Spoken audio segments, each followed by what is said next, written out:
खानवा के युद्ध को। बात 15वीं सदी के आसपास की है। बाबर काबुल से हिंदुस्तान फतेह करने के लिए अपने लश्कर के साथ निकला। हिंदुस्तान को फतेह करने का उसका लक्ष्य काफी बड़ा था। इसके लिए उसने अपने पीछे एक काफी विशाल फौज को संगठित कर लिया था।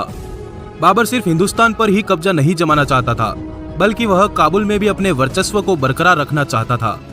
माना जाता है कि बाबर काबुल से कूच करके कई दिनों के लंबे सफर के बाद अपने लश्कर को लेकर झेलम नदी के किनारे पहुंचने में कामयाब हो गया। नदी के किनारे के पास आराम करने के बाद बाबर हिंदुस्तान में प्रवेश करने में सफल रहा।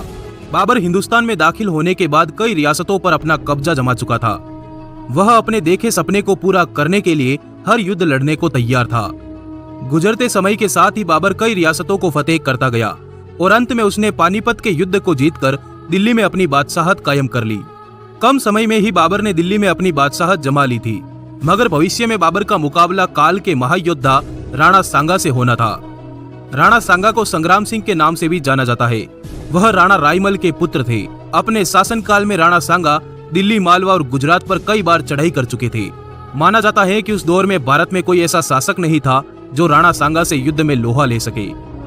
बहरहाल दिल्ली में बाबर का काबिज होना राणा सांगा के लिए एक बुरा संकेत था। असल में राणा सांगा अफगानों की सत्ता समाप्त करके दिल्ली में हिंदुओं की हुकूमत कायम करना चाहते थे।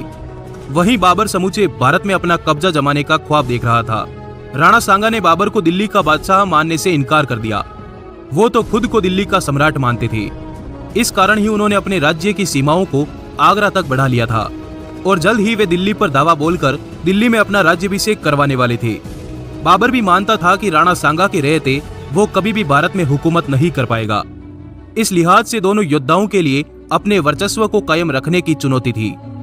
हिंदुस्तान में अपने शासन को जिंदा रखने और खुद को मजबूत स्थिति में दिखाने के लिए बाबर की फौज किसी न किसी राज्य में आक्रमण करके वहां अपना कब्जा जमा लेती।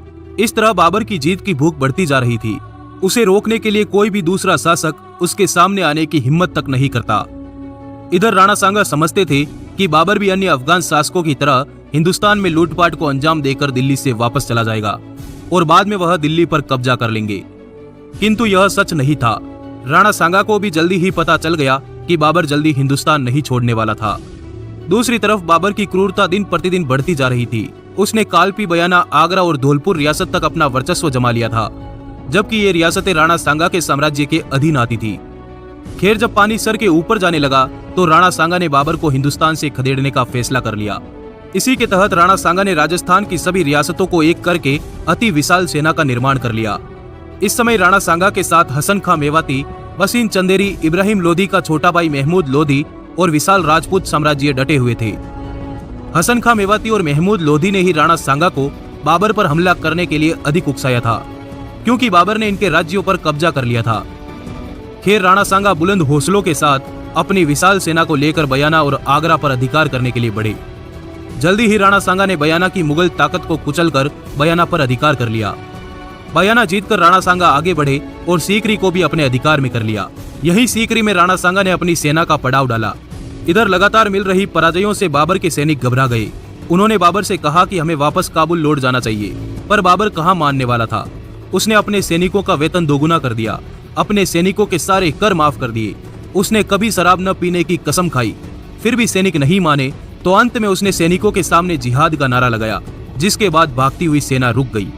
इस तरह 17 मार्च 1527 इतिहास के पन्नों में वह तारीख दर्ज हुई जहां दोनों खानवा के मैदानों में भिड़ गए।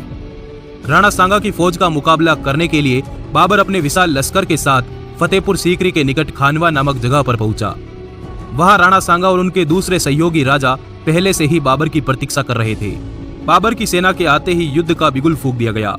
इस युद्ध में राणा सांगा हाथी पर सवार होकर अपनी सेना का नेतृत्व कर रहे थे, जबकि बाबर अपनी सेना को पीछे से नेतृत्व दे रहा था। बाबर ने पानीपत युद्ध में जिस तरह इब्राहिम लोधी को परास्त करने की युद्ध नीति बनाई थी, उसी युद्ध नीति का उपयोग उसने खानवा युद्ध में भी किया। उसने कई सारी तोपें अपनी सेना के पीछे तैनात कर रखी थी।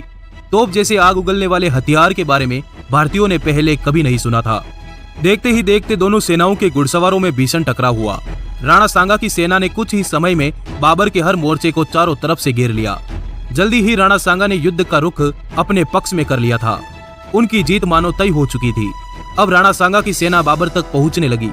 तभी बाबर ने अली और मुस्तफा के नेतृत्व में तोप का मुंह खोल दिया, जिससे राणा सांगा की सेना के हजारों सिपाही एक साथ ढेर होने लगे। तभी राणा सांगा गुस्से में लबरेज होकर युद्ध के मैदान के बीच में जा पहुंचे, जहां बाबर ने अपनी सेना को तुलगामा पद्धति अपनाने का आदेश दिया, जिसके तहत राणा की सेना के पीछे से हमला करना शुरू कर दिया गया। इस हमले में राणा सांगा को लगातार निशाना बनाकर तीर मारे जाने लगे, जिससे उनको एक तीर लगा और वे हाथी से नीचे आ गए और इस तरह युद्ध का पासा पलट गया। बाबर ने गोला बारूद का जमकर इस्तेमाल करके लड़ाई का रुख अपने पक्ष में मोड़ लिया। यह जीत बाबर के लिए बहुत अहम थी, क्योंकि उसने उत्तर भारत के एक वीर योद्धा को हराया था। खानवा का युद्ध ही था जिसको जीतने के बाद बाबर को गाजी की उपाधि मिली। खानवा का युद्ध जीतने के बाद बाबर की ताकत का मुख्य केंद्र काबुल नहीं रहा, बल्कि आगरा और दिल्ली बन गया। तो धन्यवाद दोस्तों, इस वीडियो को अधिक से अधिक लाइक करें। आपका आभार, धन्यवाद, जुड़े रहिए।